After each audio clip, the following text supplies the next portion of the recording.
এবছরের এইচএসসি ও সমমানের পরীক্ষা আজ বৃহস্পতিবার থেকে শুরু হয়েছে। সকাল 10টায় পরীক্ষা শুরু হয়ে চলবে দুপুর 1টা পর্যন্ত। সারা দেশে মোট 12,51,111 জন পরীক্ষার্থী এবারের এইচএসসি ও সমমানের পরীক্ষায় অংশ নিচ্ছে।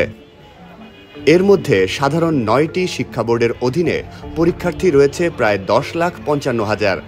মাদ্রাসা বোর্ডের অধীনে আলিম পরীক্ষার্থী 86,000-এর বেশি এবং কারিগরি শিক্ষা বোর্ডের অধীনে পরীক্ষার্থীর সংখ্যা 1,09,000-এর বেশি।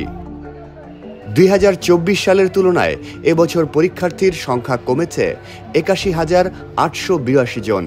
গত বছর পরীক্ষার্থী ছিল 13,32,993 জন। এবার মোট 2,797টি কেন্দ্রে এইচএসসি ও সমমান পরীক্ষা অনুষ্ঠিত হবে। সকালে পরীক্ষা শুরুর ঘণ্টা দুয়েক আগে থেকেই রাজধানীর বিভিন্ন পরীক্ষা কেন্দ্রের সামনে পরীক্ষার্থী ও অভিভাবকদের গেটের সামনে অপেক্ষা করতে দেখা যায়। 10 আগস্ট পর্যন্ত লিখিত পরীক্ষা শেষে 11 থেকে 21 আগস্টের মধ্যে অনুষ্ঠিত হবে ব্যবহারিক পরীক্ষা।